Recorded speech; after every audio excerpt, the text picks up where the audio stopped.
இங்கே ஆண்டிகள் கூடி மடம் கட்டி சாமிநாதனை தூக்குறதுக்கு உங்களுக்கு எங்க முடியும்? ஊரை ஏமாத்துறீங்களா இல்ல நாட்டு மக்களை ஏமாத்துறீங்களா? தழும்பா பதிஞ்சிடும். இனி எந்த இதையும் உங்களுக்கு ஆதரவாக உங்கள் பக்கம் நியாயம் இருந்தாலும் அவங்க என்ன யோசிப்பாங்க? இப்படி எல்லாம் பண்றாங்க அக்கிரம அநியாயம்.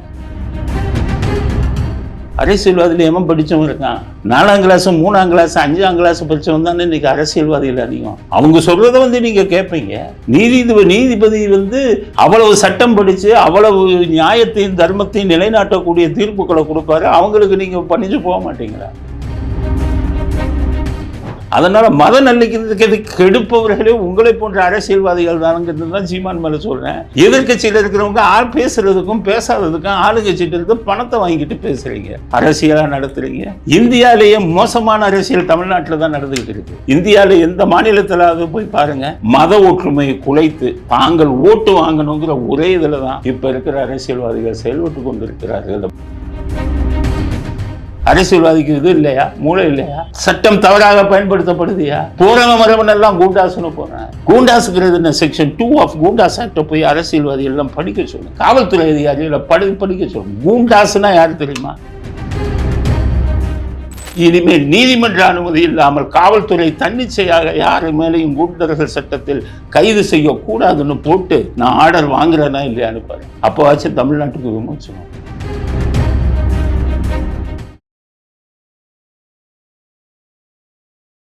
இளையபாரத நேயர்களுக்கு வணக்கம். இன்னைக்கு நம்ம நேர்களில் நம்ம சிறப்பு விருந்தினர் நேதாஜி மக்கள் கட்சி மற்றும் வழக்கறிஞரான வரதராஜன் சார் அவர்கள் தான். சார் வணக்கம் சார். வணக்கம் சார். நீங்கள் ஒரு அட்வொகேட்டாக இருந்து எல்லாமே பார்த்துருக்கீங்க, பண்ணிருக்கீங்க. இப்போது ஜிஆர் சுவாமிநாதன் அவர்களை நிச்சயமாக இம்பீச்மெண்ட் பண்ணியே ஆகணும், அதாவது தீபம் ஏற்றுங்கன்னு சொன்ன ஒரே விஷயத்துக்காக பண்ணணும்னு சொல்கிறாங்க சார். ஆனால் அதே ஜட்ஜ்மெண்ட் 2 பெஞ்ச் ஜட்ஜுமே கொடுத்துருக்குறாங்க இவங்களா. பட் ஆனால் அவங்க சம்மந்தமாக எதுவுமே பேசவே மாட்டேங்கிறாங்க. எதனால் இந்த அளவுக்கு ஒரு கார்னர் பண்ணுறாங்க அவரை? அதாவது ஆண்டிகள் கூடி மடம் கட்டின கதை இன்னும் கிராமத்தில் சொல்லுவாங்க. ஆண்டிகளால் மடம் கட்ட முடியாது.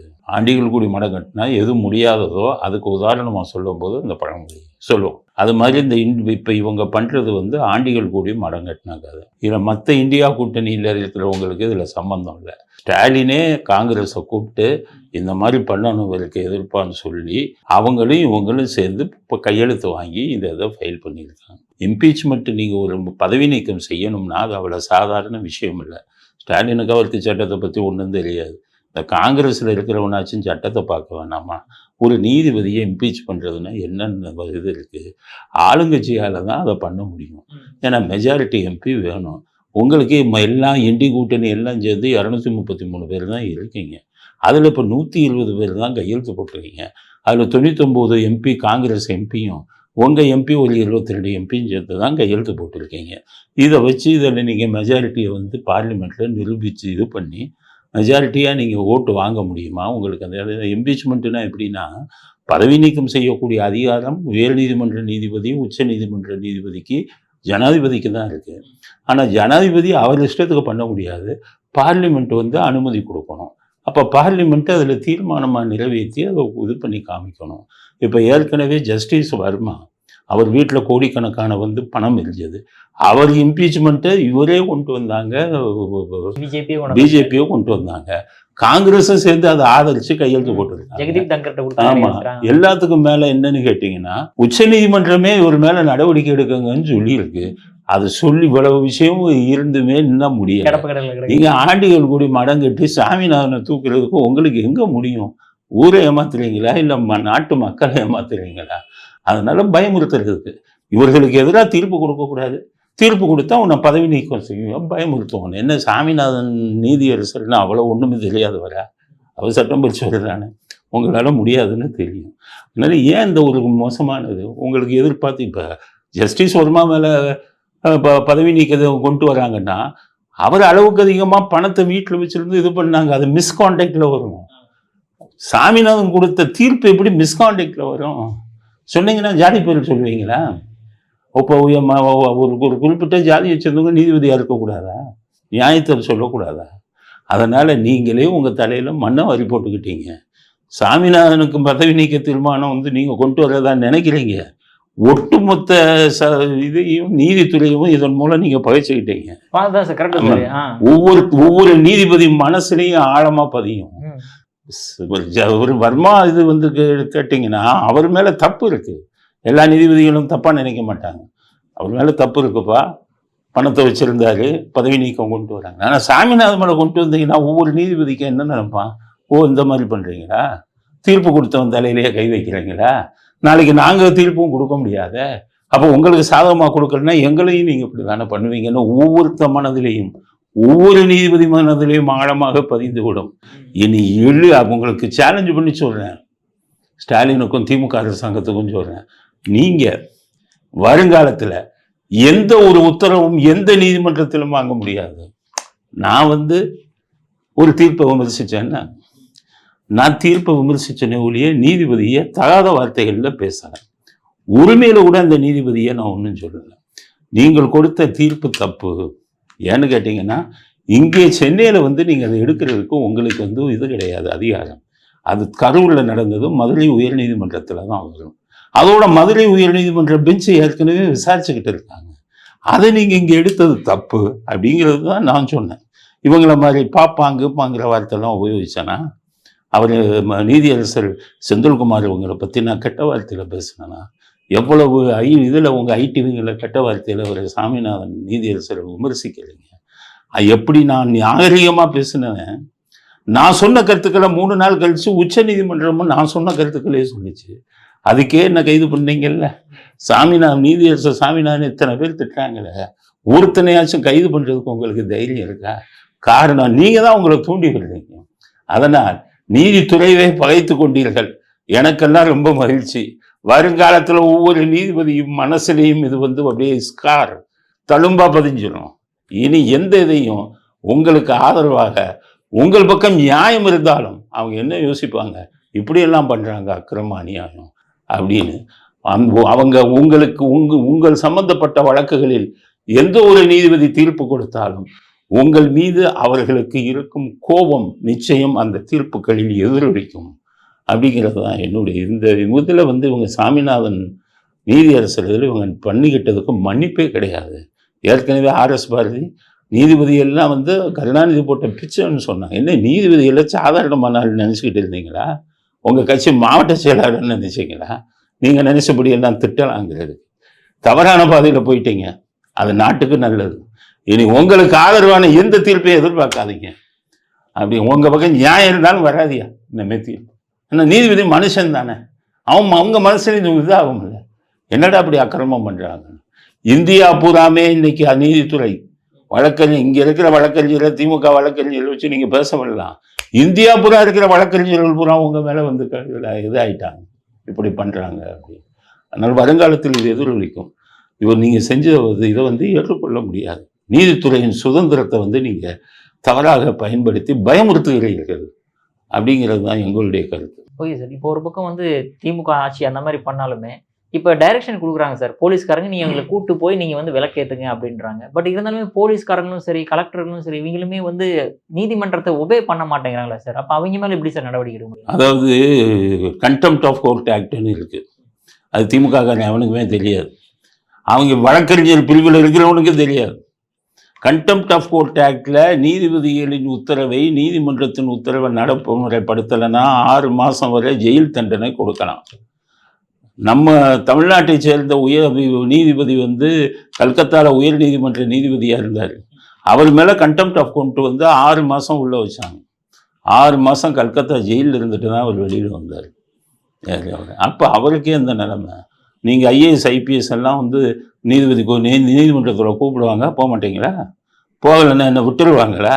எல்லாம் நான் என்ன சொல்கிறேன், நீதியரசருக்கு ஐஏஎஸ் ஐபிஎஸ் யார் உங்களுடைய நீதிமன்றத்தின் ஆணையை இது பண்ணலையோ, ஒபே பண்ணலையோ, கீழ்ப்படிகளையோ, அவர்களெல்லாம் 3 மாதம் ஜெயிலுக்கு அனுப்புங்க. ஐஏஎஸ் ஐபிஎஸ் 4 பேர் ஜெயிலுக்கு போயிட்டு வந்தால் தான் திரும்பணும். ஐஏஎஸ் ஐபிஎஸ்காரன் இவங்கள இது பண்ணுறாங்க, அரசியல்வாதிகள் காலில் போய் விழுங்குறாங்க. நீதிமன்றத்திலேயோ நீதிபதி காலில் விழுகக்கூடாதுன்னு நினைக்கிறாங்க. இந்த நாட்டில் நீதித்துறைங்கிறது அது ஒரு தனி தூண். அவர்களுடைய இதில் யாரும் தலையிட முடியாது. அவங்க கொடுக்குற இதில் நீங்கள் இவங்களா நீதிமன்றமா இல்லை அரசியல்வாதின்னு பார்த்தா, அரசியல்வாதி 4 வருஷம் 5 வருஷத்தில் போயிடுவான். அரசியல்வாதியில் எவன் படித்தவன் இருக்கான்? 4ஆம் கிளாஸ் 3ஆம் கிளாஸ் 5ஆம் கிளாஸ் படித்தவன் தானே இன்றைக்கி அரசியல்வாதிகள் அதிகம். அவங்க சொல்கிறத நீங்கள் கேட்பீங்க. நீதிபதி அவ்வளவு சட்டம் படிச்சு அவ்வளவு நியாயத்தையும் தர்மத்தையும் நிலைநாட்டக்கூடிய தீர்ப்புகளை கொடுப்பாரு. அவங்களுக்கு நீங்க பணிஞ்சு போக மாட்டீங்களா? அதனால இந்த நீதியரசர்களுக்கு சொல்றேன், சட்டத்தின் வலிமை என்பதை இந்த IAS IPS அதிகாரிகளுக்கு நீங்கள் காட்ட வேண்டும். அதில் ஒரு சிலரை நீங்கள் சிறைக்கு அனுப்ப வேண்டும். அப்பதான் நாட்டில் வந்து ஒரு பயம் இருக்கும்.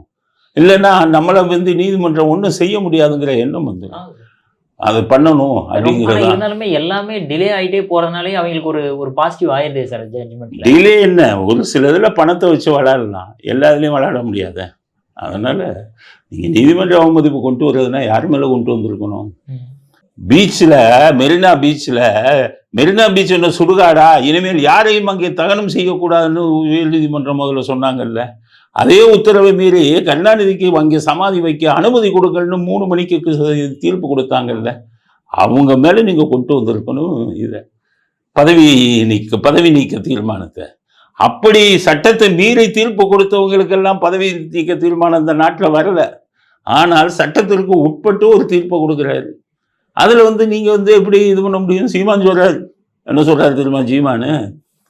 அரசாங்கத்தை நாங்க நடத்துறோமா, இவங்க நடத்த? ஆமா சார், அவர் கேட்ட ஒரு கேள்வி என்னன்னா, இப்போ வந்து இந்து முஸ்லிம்ஸ்க்கு ஏதாவது பிரச்சனையாகி கலவரம் ஆயிருது அப்படின்னா அது அரசு மேலதான் பழி வரும் வழியோ நீதிமன்றத்து மேல பழி வரும். அந்த இந்து முஸ்லிம்க்கு பிரச்சனை வருது காரணமே உங்களை போன்ற அரசியல்வாதி தானே. ஏன் அந்த தீர்ப்பை பத்தி விமர்சனம் செஞ்சு எந்த இஸ்லாமிய அமைப்பாச்சும் அறிக்கை விட்டாங்களா?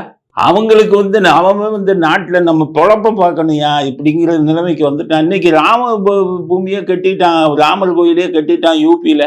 அங்கே இருக்கிற இஸ்லாமியர்கள் நிறைய பேர் அதை கட்டிட்டு போகிறான். அவ்வளோதானே.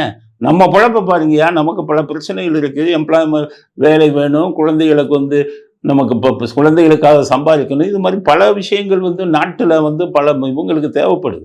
இந்த கோயிலையும் தீபத்தையும் வச்சுக்கிட்டு இருக்கிறது தான் ஒவ்வொருத்தனுக்கும் பிரச்சனையா. உங்களுக்கு பிரச்சனை ஓட்டு வாங்குறதுக்காக நீங்கள் என்ன வேணாலும் பண்ணுவீங்க. அதனால மத நல்லிக்கிறதுக்கு கெடுப்பவர்களே உங்களை போன்ற அரசியல்வாதிகள் தானுங்கிறது தான் சீமான் மேலே சொல்கிறேன். அன்னைக்கு இதை வெடிக்கக்கூடாதுன்னு சொன்னாங்கல்ல, வெடிய சுப்ரீம் கோர்ட்டு. அன்னைக்கு சீமான் வாயை திறந்தீங்களா? 8 லட்சம் தொழிலாளன் இருக்கான் இதே தமிழ்நாட்டில் இதில் சிவகாசியில். நான் வாயை திறந்து சுப்ரீம் கோர்ட்டை திட்டினேன். 8 லட்சம் தொழிலாளர் வயிற்றுல மண்ணெல்லி போடாதீங்க. நீங்கள் உங்களுக்கு டெல்லியில் வந்து காற்று மாசுபட்டுச்சுன்னா டெல்லியில் நிறுத்துங்க. தமிழ்நாட்டிலே ஒட்டுமொத்த இந்தியாவில் நிறுத்தணும்னு சொல்றதுக்கு நீங்கள் யார்? இங்கெல்லாம் காற்று மாசுவே படவில்லையே.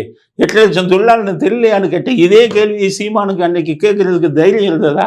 தொழிலாளர்களுக்காக தமிழ்நாட்டுக்காக பேசணுங்கிறத. இன்னைக்கு கார்த்திகை தீபத்துக்கு மட்டும் நாங்கள் தானே முடிவு எடுக்கணும். நீங்கள் படித்தவங்களா வரீங்க? எல்லாம் பணத்தை கொள்ளையடிச்சு ஒவ்வொருத்தரும் தான் வருது. KNL மேலே 1000 கோடி 2000 கோடி, கட்சிக்கு 7 to 10%, அவங்களுக்கு கமிஷன் 20 to 30%. இப்படி கொள்ளையடிப்பீங்க. நீங்கள் அரசாங்கத்தை நீங்கள் நடத்தணுமா? நீதித்துறை தலையிடக்கூடாதா? யோகியர்களா, உத்தமர்களா? நீங்கள் அரசியல்வாதிகள் எல்லாருமே கொள்ளையடிச்சுக்கிட்டு இருக்கீங்க. எதிர்கட்சியில் இருக்கிறவங்க பேசுறதுக்கும் பேசாததுக்கும் ஆளுங்கட்சிட்டு இருந்து பணத்தை வாங்கிட்டு பேசுறீங்க, அரசியலா நடத்துறீங்க. இந்தியாவிலேயே மோசமான அரசியல் தமிழ்நாட்டில் தான் நடந்துகிட்டு இருக்கு. இந்தியாவில் எந்த மாநிலத்தில் போய் பாருங்க, எதிர்கட்சியாக இருப்பவன் வந்து பணம் கோடீஸ்வரனா இருக்கானு எந்த மாநிலத்திலையும் போய் பாருங்க, தமிழ்நாட்டை தவிர. இங்கு இருக்கக்கூடிய எதிர்கட்சியா இருக்கக்கூடிய அத்தனை பேரும் டிவி வச்சு நடத்துறாங்க. அத்தனை பேருக்கும் கோடிக்கணக்கில் பணம் இருக்கு. உங்களை எல்லாம் அரசியல்வாதிகள் நீங்க வந்து நாட்டுக்கு மக்களுக்கு நல்லது செய்வீங்க அப்படின்னு எதிர்பார்க்கலாமா? அப்ப நீதித்துறை தன் கடமையை செய்யணும்ல. அதனால அவர் சாமிநாதன் கொடுத்ததுல மத நல்லிணக்கம் கெடல. ஆனால் அரசியல்வாதிகள் அந்த தீர்ப்பை வச்சு மத நல்லிணக்கம்ங்கிற பேர்ல மத ஒற்றுமையை குலைத்து தாங்கள் ஓட்டு வாங்கணுங்கிற ஒரே இதுல தான் இப்ப இருக்கிற அரசியல்வாதிகள் செயல்பட்டு கொண்டிருக்கிறார்கள். அப்படின்னா 1 மணி நேரம் எரிய போகுது இந்த கார்த்திகை தீபத்துல. அந்த இதுக்கு பக்கத்திலே ஏத்துறீங்க.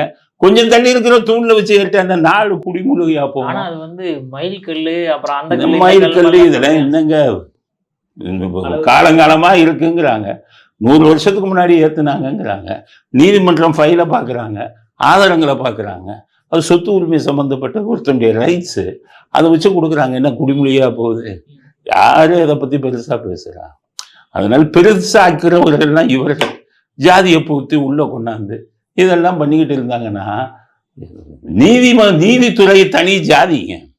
அதுல பாப்பாயத்து இல்லை, கவுண்டர் இல்லை, தேவர் இல்லை. எல்லா பாப்பார்களும் கவுண்டர்களும் தேவர்களும் நீதிபதிங்கிற ஜாதிக்கு போனோன்னா தான் ஜாதியை மறந்துருப்பாங்க. நம்மளாம் நீதிபதிங்கிற ஜாதி. நம்மளை ஜாதியை வச்சு பிரிக்கிறான அரசியல்வாதி. அவனை பார்த்துக்குவோம்னு தான் அவன் உள் மனதில் வந்து அவங்களுக்கு அந்த எண்ணம் வரும்.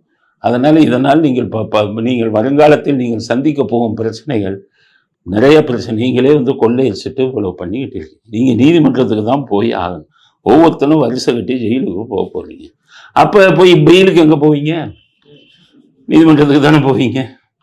அப்போ அப்போ அப்போ அவங்க பவரை காட்டுவாங்கல்ல. என்னை பதவி நீக்கமாக செஞ்ச இந்த பெயில் கிடையாது, 60 நாளைக்கு. இன்னைக்கு போலீஸ் கூண்டாஸ் போடுவான், நாளைக்கு கட்சி ஆளுங்கட்சி மாட்டா உங்கள் மேலேயும் போலீஸுக்கு கூண்டாஸ் போடுவான். கூண்டாஸ் தான் அவனுக்கு டிக்கெட் கிடைக்கிற மாதிரி இருக்க. கூண்டாஸ் யார் மேலே போடுறாங்களோ தவறுகளா அவர்களுக்கெல்லாம் சொல்கிறேன், உயர் நீதிமன்றத்தில் போய்கிட்டு ஏபிஎஸ் கார்பஸ் போட்டு 6 மாதம் காத்துக்கிட்டு இருக்காதீங்க. ஆர்டிகல் 35 ஆஃப் த கான்ஸ்டியூஷனில் டைரக்டாக உச்ச நீதிமன்றத்துக்கு போய் கூண்டாஸை காலி பண்ணுங்க. தாமரக்கணிங்கிற எம்எல்ஏ கூண்டாஸ் போடும்போது உச்ச நீதிமன்றத்தில் தான் போய் காலி பண்ணாரு. அதனால உச்ச நீதிமன்றத்துக்கும் அதற்கு இது இருக்கு, ஜூரிஸ்டிக்ஷன் இருக்கு. ரொம்ப பேருக்கு தெரியுது இல்லை. 2வது கூண்டாஸ் வந்து கூண்டாஸ் செல்லாதுன்னு போடுறான்ல, அந்த கூண்டாஸை போட்ட அதிகாரி, காவல்துறை அதிகாரி மேல வழக்க போட்டு அவங்க நஷ்டம் எடுக்கலுங்க. அப்போதானுங்க கூண்டாஸ் போட மாட்டாங்க. கூண்டாஸ்னா என்ன? நான் இப்போ வழக்கே போட போறேன் உச்ச நீதிமன்றத்தில். குண்டர்கள் சட்டத்தை காவல்துறை தனியாக இயக்குவதற்கு அதிகாரத்தை வந்து நீக்கணும். நீதிமன்றங்களில் நீ 6 மேலேயாச்சும் குண்டர்கள் சட்டத்தில் போடுறேன்னா அதை நீதிமன்றத்தில் வழக்காக பதிவு செஞ்சு நீதிமன்றம் அனுமதி கொடுத்தால் மட்டுமே யாரையும் குண்டர்கள் சட்டத்தில் நீ கைது செய்ய முடியும். இது வந்து அரசியல் சட்டத்துக்கு எதிரானது. 5 பேர் 10 பேர் அநியாயம் இல்லையா? சார்ஜ் ஷீட் போட முடியலன்னு வைங்க, 60 நாள் 90 கூண்டாஸ். இன்னும் உங்கள் வீட்டுக்கு கூண்டாஸ். ஒருத்தன் ஜெயிலில் இருக்காயா, உன் வீட்டில் ஒரு ஆள் இருந்தால் தான் அதோடைய இது தெரியும், வழி தெரியும். குவாட்டா வச்சுக்கிட்டு ஒரு மாதத்துக்கு ஒரு போலீஸ் ஸ்டேஷனுக்கு 5 கூண்டாஸ் போடணும். இப்படியா ஒரு கேலி கூத்து தமிழ்நாட்டில் நடந்துக்கிட்டு இருக்கு. இதை இப்போ வேடிக்கை பார்த்துக்கிட்டு இருக்கான அரசியல்வாதிக்கு இது இல்லையா, மூளை இல்லையா? சட்டம் தவறாக பயன்படுத்தப்படுதியா? போறவன் வரவனெல்லாம் கூண்டாசுன்னு போகிறான். கூண்டாசுங்கிறது என்ன? செக்ஷன் 2 ஆஃப் கூண்டாஸ் ஆக்டை போய் அரசியல்வாதி எல்லாம் படிக்க சொல்லுங்க. இல்லை இந்த காவல்துறை அதிகாரிகளை படிக்க சொல்லுங்க. கூண்டாசுனா யாரு தெரியுமா? நீங்களும் நானும் கூண்டாஸ் ஆக முடியாது. குற்றம் செய்வதையே தன்னுடைய தொழிலாக வைத்துக் கொண்டிருப்பவன் தான் கூண்டாஸ். செக்ஷன் 2ல சொல்றான். அது எவனும் பார்க்கறது இல்லை. கூண்டாஸை போடுறது அது பாருங்க, ஹைகோர்ட்ல நிறைய கேஸ் இருக்கு. அது வர்றதுக்கே 6 மாதம் ஆகும், 8 மாதம் ஆகும். அந்த 6 மாதம் 8 மாதம் ஜெயிலில் இருக்கான அவனுக்கு என்ன நிவாரணம்? என்ன சிஸ்டம் வச்சிருக்கீங்க நீங்க? வந்தவனா ஒரு 15 நாளைக்குள்ள அதுக்கு ஒரு போர்டுன்னு ஒன்று வச்சிருக்காங்க. அந்த போர்டு கண்ணை மூடிக்கிட்டு எவனா ரைட்டுன்னு கொடுக்குறான். நாட்டில் எங்கேயா நீதி கிடைக்குது? போகிற போக்க பார்த்தீங்கன்னா எல்லாரையும் கூண்டாஸ் போட்டுருவாங்க. கூண்டாஸ் தவறாக பயன்படுத்தப்படுது தமிழ்நாட்டில்.